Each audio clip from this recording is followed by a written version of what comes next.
അപ്പോൾ ഇന്ന് നല്ല അരിപ്പൊടി കുഴച്ച് നമുക്ക് നല്ല ഫ്രഷ് വാഴയിലയിൽ അട ഉണ്ടാക്കുന്നത്, അതാണ് ഇന്നത്തെ വീഡിയോ. നിങ്ങൾക്ക് കാണാം ഈ അരിപ്പൊടി ഞാൻ നല്ല ചൂടുവെള്ളം ഒഴിച്ച് കുഴയ്ക്കാൻ പോണ്. അപ്പോൾ 3 കപ്പ് അരിപ്പൊടിയാണ് എടുത്തിരിക്കുന്നത്. അതിനകത്ത് കുറച്ച് ഉപ്പിട്ടിട്ട് 3 കപ്പ് തിളച്ച വെള്ളം ഒഴിച്ച് കുറച്ച് നേരം അവിടെ വയ്ക്കുക. ഇത് നന്നായിട്ട് കുഴച്ചെടുത്ത് നമുക്ക് അട ഉണ്ടാക്കാം. Welcome to Namaste little things. ഞാൻ ഷൈനി.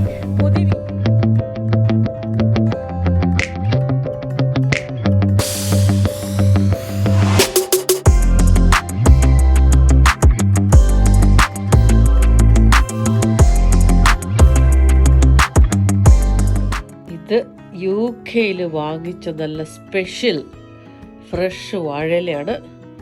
നല്ല ഫ്രഷാണ്, കണ്ടോ, ഒറിജിനൽ വാഴയില.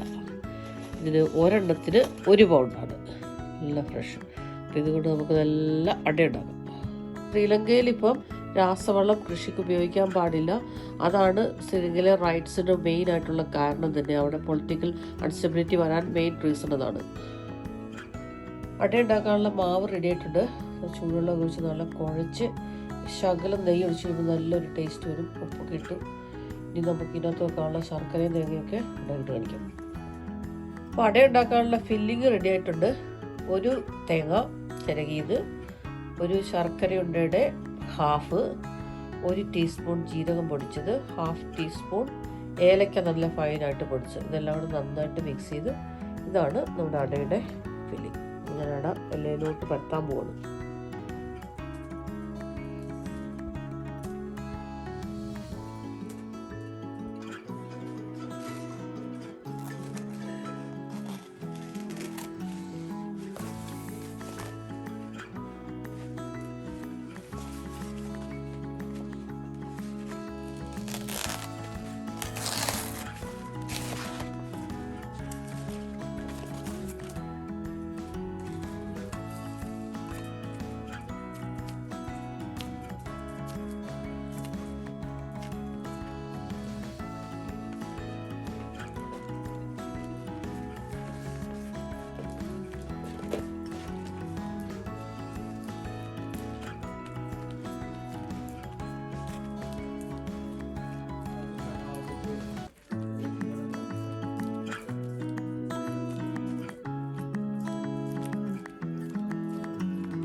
ഇത് നമ്മുടെ വെറൈറ്റി മിക്സിംഗ് ആണ്, ഫില്ലിങ്. ഇതിനകത്ത് ഏത്തപ്പഴം, പിന്നെ ശർക്കര, തേങ്ങ, അതുപോലെ നമ്മുടെ ജീരകം, അതുപോലെ ജീരകം, ഏലക്ക പൊടിച്ചത്, ഇതിട്ടിട്ട് ഒരു വെറൈറ്റി മിക്സിംഗ് ആയിട്ട് അട ഉണ്ടാക്കാം. നമുക്ക് 2 രീതിയിലും ഉണ്ടാക്കി നോക്കാം ഏതാ കൂടുതൽ ടേസ്റ്റ്. വളരെ ടേസ്റ്റിയാണ്. ഓക്കെ, ഞാനിത് എല്ലാം പരത്തിയിട്ട് കാണിച്ചു. അപ്പം അടയെല്ലാം പരത്തി കഴിഞ്ഞു. എല്ലാം നല്ല ഭംഗിയായിട്ട് പരത്തി നമ്മുടെ ഇൻഗ്രീഡിയൻസ് എല്ലാം റെഡി ആയിട്ട് വെച്ചിരിക്കുകയാണ്. ഇനി നമുക്ക് ഇത് പുഴുകിയെടുക്കാം. പുഴുകിയെടുത്തിട്ട് ടേസ്റ്റ് ചെയ്ത് നോക്കാം. അപ്പോൾ ഈ ഫില്ലിംഗ് ആണ് ഇതിൻ്റെ ഹൈലൈറ്റ്.